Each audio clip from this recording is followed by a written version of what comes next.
berdoa terlebih dahulu kepada ketua kelas. Silakan memimpin. Sebelum memulai pelajaran, mari kita berdoa. Berdoa dimulai. Bismillahirrahmanirrahim. Alhamdulillahirabbil alamin. Ar-Rahmanirrahim. Maliki yaumiddin. Iyyaka na'budu wa iyyaka nasta'in. Ihdinas siratal mustaqim. Siratal ladzina an'amta 'alaihim ghairil maghdubi 'alaihim waladdallin. Amin. Baik, pada hari ini apakah ada yang tidak datang? Datang semua, Bu? Iya. Nah, di pembelajaran bahasa Indonesia pada kelas 5 hari ini kita akan membahas unsur intrinsik cerita, yaitu yang pertama terdapat tema, dan yang kedua ada tokoh, yang ketiga ada latar, dan keempat ada alur, dan yang kelima ada amanat.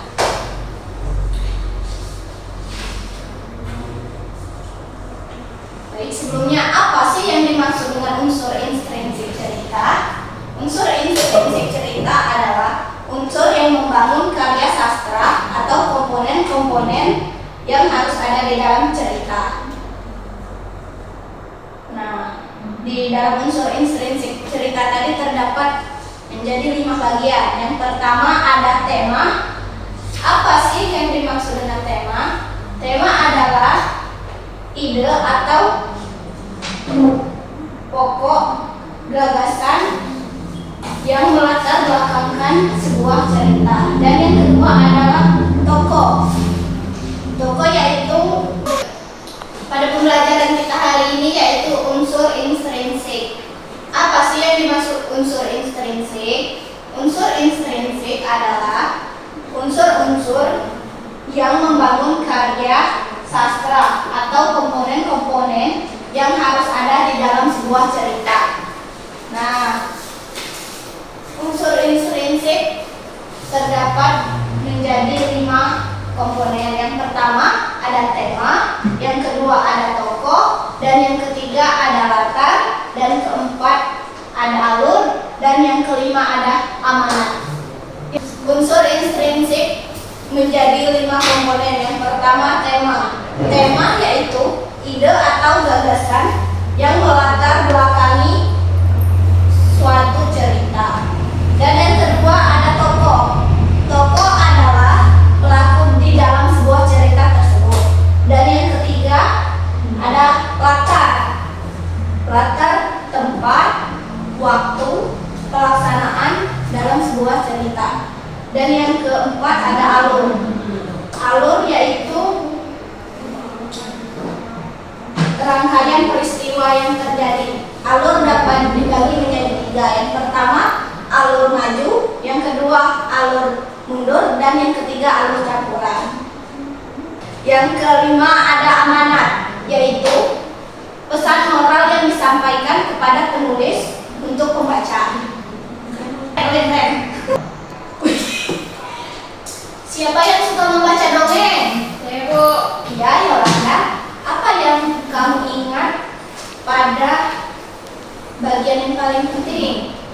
Dongeng si kancil, Bu. Kancil yang pintar menipu buaya, Bu. Iya. Apa pesan moral dari dongeng tersebut? Pesan moralnya mengajarkan kita untuk berpikir kreatif dan tenang saat menghadapi kesulitan dan tidak mudah fokus asa. Bagus. Yolanda sudah bisa mengambil pesan moral dari dongeng yang dia baca. Ya, Bu. Selanjutnya Selanjutnya itu ada materi video, silakan kalian perhatikan.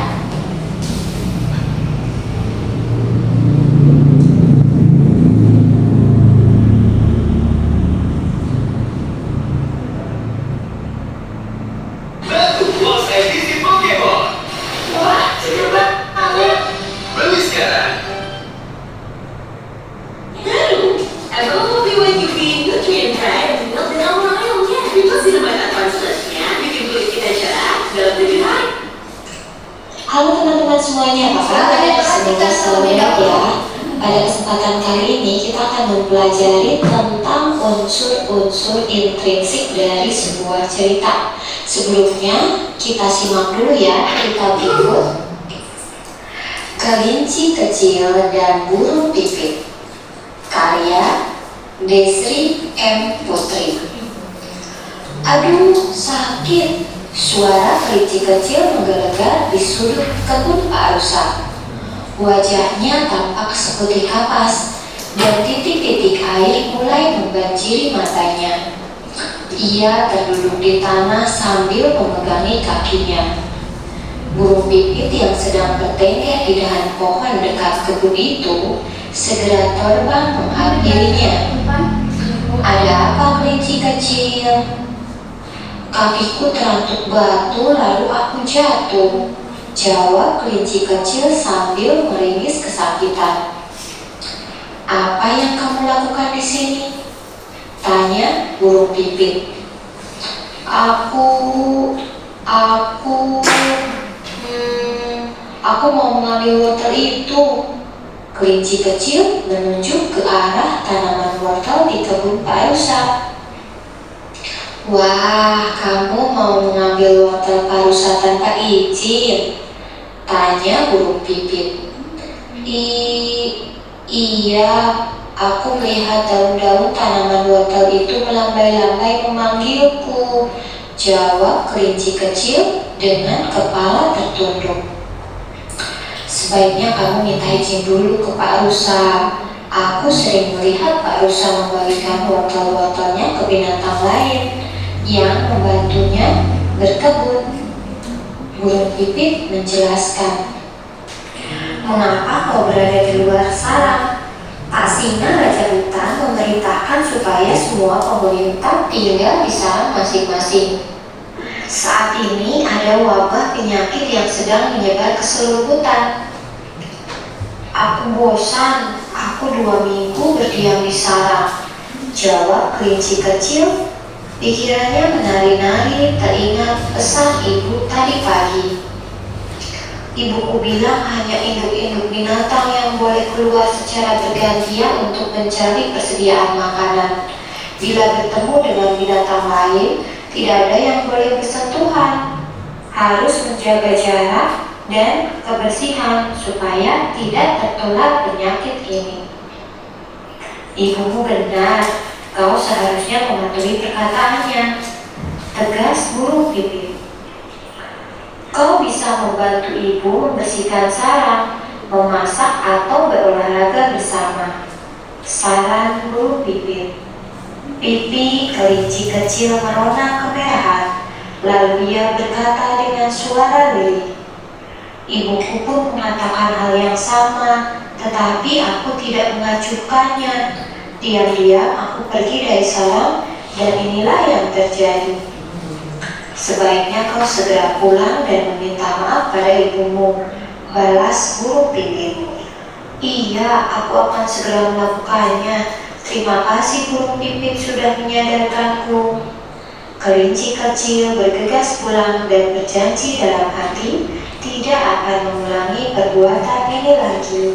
Burung Pipit tersenyum dan terbang jauh. Nah, sekarang setelah kita menyimak cerita tersebut, mari kita pelajari tentang unsur-unsur intrinsik. Terutama kita akan coba cari unsur intrinsik dari cerita yang baru kita simak tadi. Unsur intrinsik dari suatu cerita diantaranya tema, tokoh, penokohan, latar, alur cerita, dan amanat. Kita mulai dari tema. Tema adalah ide atau gagasan yang melatar belakangi sebuah cerita. Tema ini jarang dituliskan secara eksplisit oleh pengarangnya. Nah, untuk bisa mengetahui tentang tema, kita harus mengetahui keseluruhan isi dari cerita tersebut, rangkaian peristiwanya dan alur dari cerita tersebut. Nah, contoh tema misalnya tema pendidikan, tema persahabatan, tema pengalaman, tema kesehatan, sejarah, lingkungan, dan lain sebagainya. Berikutnya tokoh. Tokoh berarti pelaku dalam sebuah cerita. Tokoh terdiri atas satu atau lebih.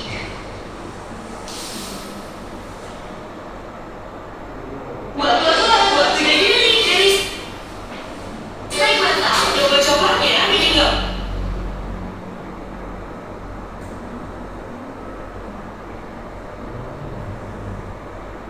Ini seru, waktunya gini. Baik kulit halus, hello kulit halus. Ini dia Intensive Moisture, cobain sekarang.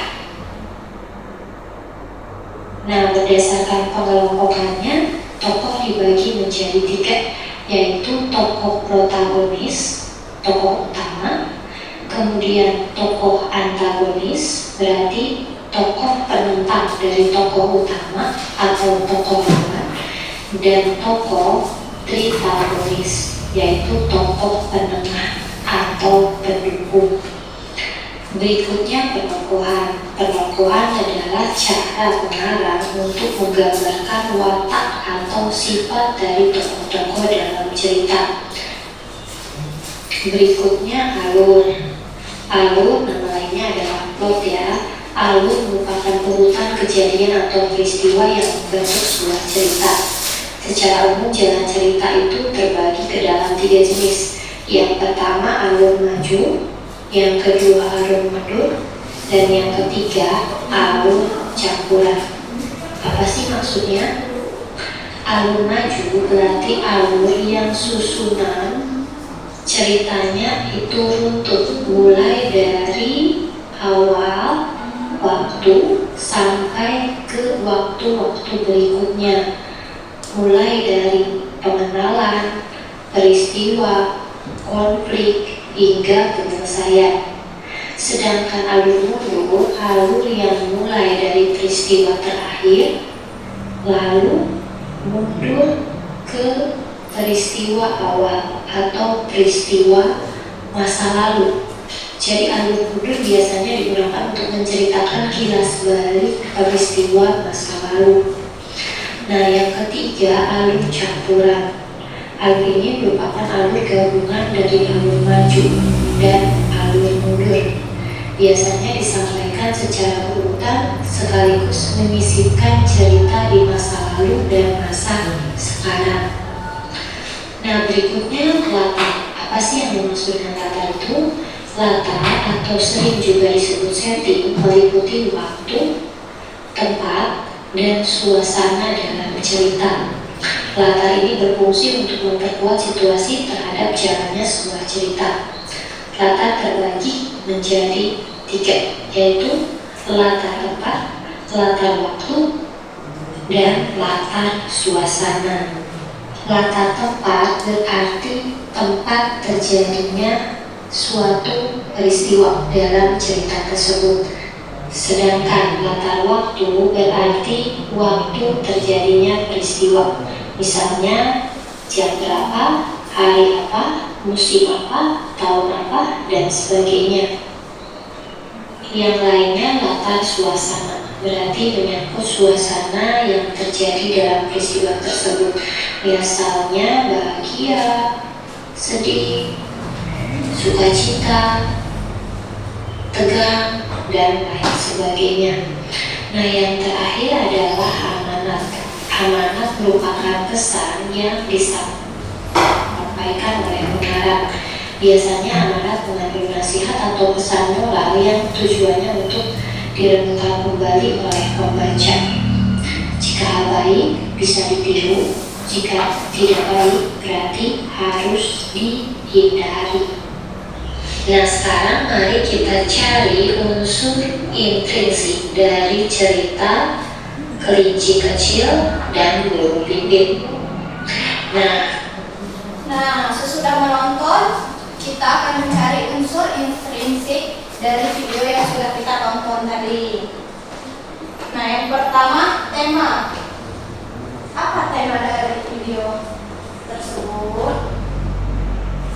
Yaitu kelinci kecil dan burung pipit. Nah, siapa yang tahu tokoh dari video tersebut? Ya, Peggy. Kelinci dan burung pipit, Bu. Ya, bagus. Peggy sudah merhatikan. Dan ada alurnya yaitu kelinci yang bosan di sarang, lalu dia mengambil wortel Pak Singa tanpa meminta izin. Dan ada juga latar. Siapa yang tahu latar pada video tadi? Ya, Bu. Ya, Tiara. Kebun wortel Pak Singa. Ya, bagus. Dan ada alur. Alur pada video tersebut adalah kelinci yang mengambil wortel Pak Singa tanpa meminta izin. Dan amanat dari video tersebut adalah tidak boleh keluar rumah tanpa izin orang tua, dan juga tidak boleh mengambil apapun yang bukan milik kita tanpa meminta dulu kepada pemiliknya atau mencuri. Nah, selanjutnya Ibu ada ice breaking nih.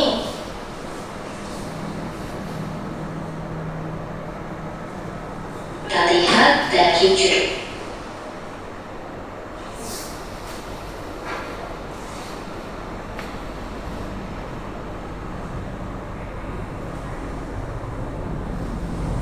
Ayo, sebelum kita mulai, silakan berdiri.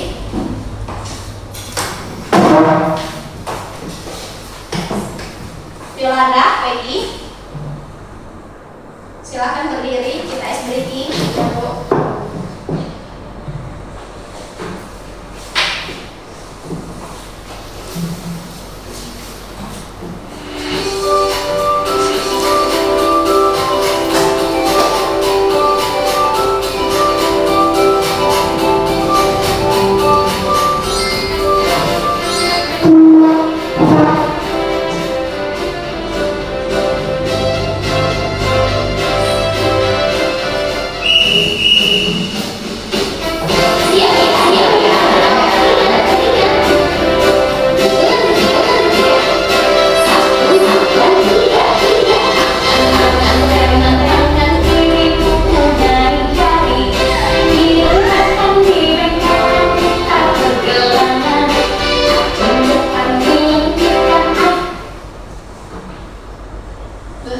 Ulangi ya.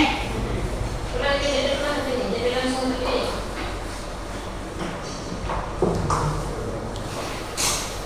Dari video saja ya.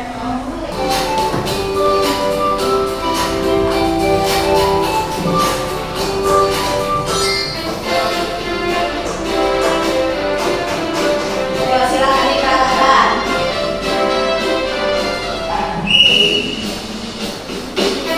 Siap ya, gerakan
Baik, berhubung jaringan kita tidak memungkinkan untuk melanjutkan speaking, selanjutnya Ibu bagi kelompok ya. Nanti kalian baca dan kalian jawab pada tugas tersebut. Ini untuk kelompok 1 dan kelompok 2.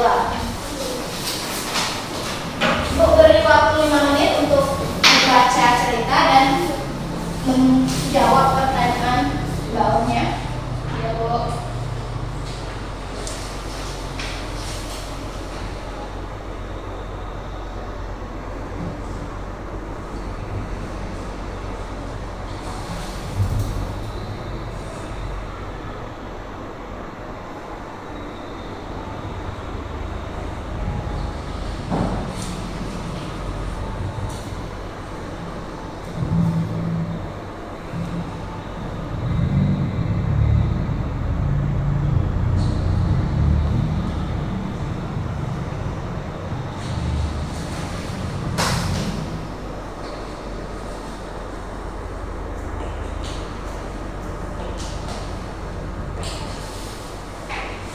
Silakan dibacakan dulu.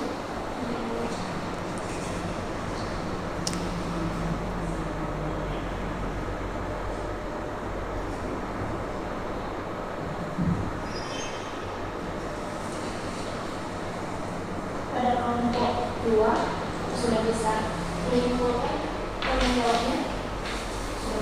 Sudah bagus.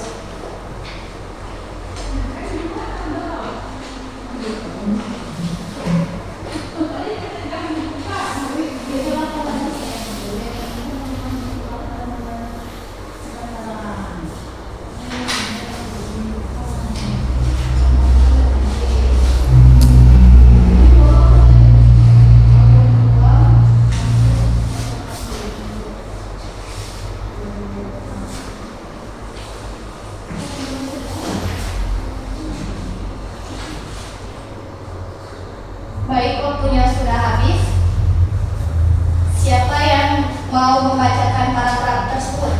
Saya kok Ya, Yolanda. di sebuah hutan yang lebat hiduplah seekor semut yang rajin. Setiap hari ia mengumpulkan makanan untuk persediaan musim dingin. Mungkin itu saja, Bu. Iya. Nah, dari paragraf singkat tersebut, siapa yang bisa menjawab siapa tokoh dalam penggalan tersebut? Ibu, ya, Egi, dari kelompok berapa nak? Kelompok 1. Ya. Semut, Bu. Ya, betul sekali. Nah, selanjutnya siapa yang tahu di mana latar tempatnya? Saya, Bu. Ya, Tiara, dari Hutan, Bu. berapa? Dari kelompok 2. Banyak di hutan. Ya, bagus sekali. Nah, kalian sudah bisa mengetahui siapa tokoh dalam paragraf tersebut dan latarnya. Nah, kalian sudah bisa membaca paragraf tersebut, sudah tahu siapa tokoh dan di mana latar paragraf tersebut. Selanjutnya, Ibu akan memberi kalian tugas di rumah.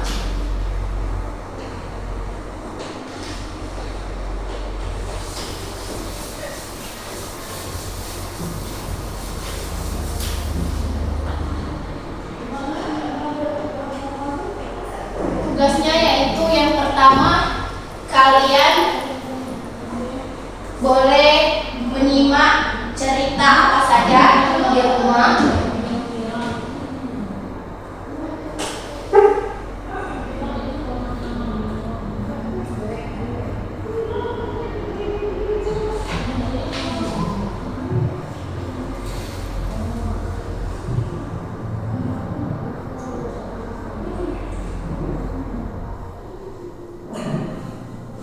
Yang kedua, kalian dapat mengetahui apa tema dari cerita yang kalian baca tadi. Tema, tokoh,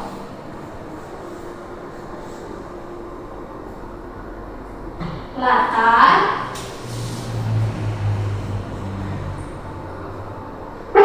alur, dan yang terakhir amanat. Nah, ini tugas kalian ya. Membaca ceritanya bebas, cerita apa saja. Yang penting kalian bisa memahami dan mengetahui tema, tokoh, latar, alur, dan amanat dalam cerita tersebut. Nah, sebelum kita masuk ke pelajaran pada hari ini, Ibu akan membagikan kalian angket. Silakan diisi ya.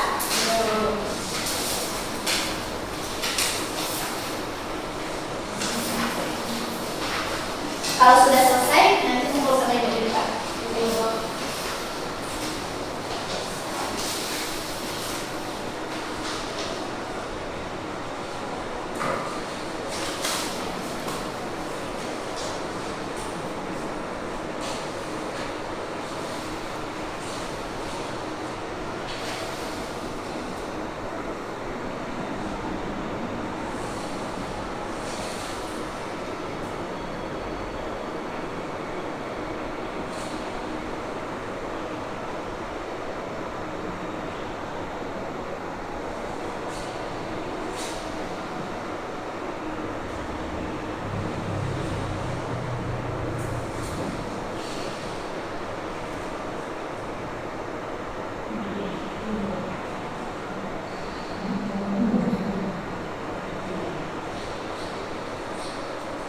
Jika sudah selesai, silakan dikumpul.